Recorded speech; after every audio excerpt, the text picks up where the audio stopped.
ሰላም የመዳም ታክሲ ነኝ ከመዳም ኩሽና። ዛሬ ቆንጆ የሆነ ሳልመን ፊሽ ሳልመን አሳ እንሰራለን። እዚህ ጋር የወይራ ዘይት አድርጌያለሁ፣ ነጭ ሽንኩርት እና ፕሊዝ ሰብስክራይብ ላይክ አድርጉ።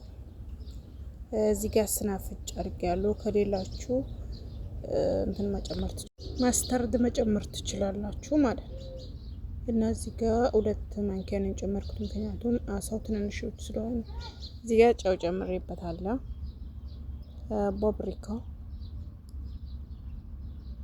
የአሳ ቅመም፣ ቆንጆ በርበሬ እና የጅንጅብል ፓውደር፣ ኦሪጋኖ፣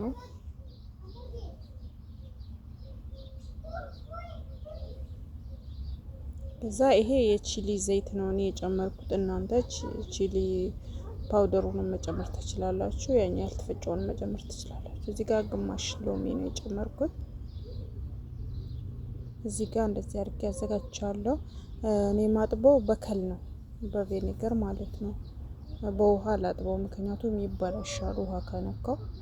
እንደዚህ አድርገን ሁሉም ቦታ እናደርሰዋለን፣ ከላይም ከታችም አድርገን በደንብ እናሸዋለን። እና ፕሊዝ ሰብስክራይብ አድርጉኝ፣ ላይክ አድርጉኝ፣ አበረታቱኝ።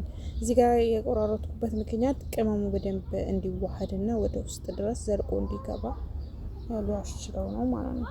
እዚህ ጋር እንደዚህ አድርገን እናደባልቀዋለን። ጊዜ ካላችሁ 2 ሰዓት ሆነ 1 ሰዓት ተኩልም 1 ሰዓት ግማሽም ያኔ በሚመቻችሁ መልኩ እንደዛ አድርጉት።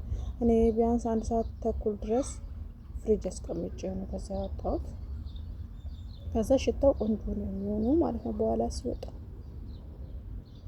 እዚህ ጋር እኔ በኤር ፍራይ ነው የምጠብሰው። እናንተ በመጥበሻም ሆነ በኦቨን በፈለጋችሁትን እንትን ማለት ትችላላችሁ።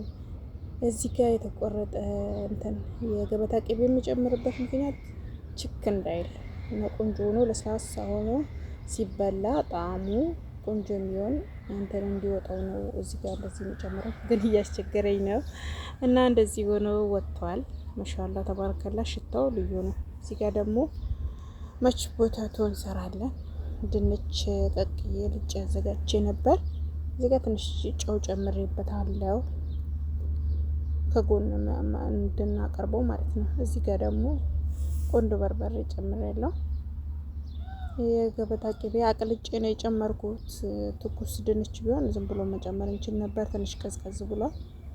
እሱ እንትን እስከምሰራ ድረስ ቀዘቀዘብኝ እና እንደዚህ አድርገን በደንብ እናዋህደዋለን። ለስለስ እንዲል ደግሞ ምን እንጨምራለን? ክሬም ከፈለጋችሁ ወተት መጨመር ትችላላችሁ፣ ክሬም ካሌላችሁ። በመጨረሻ ይሄን መስሎ ወጥቷል።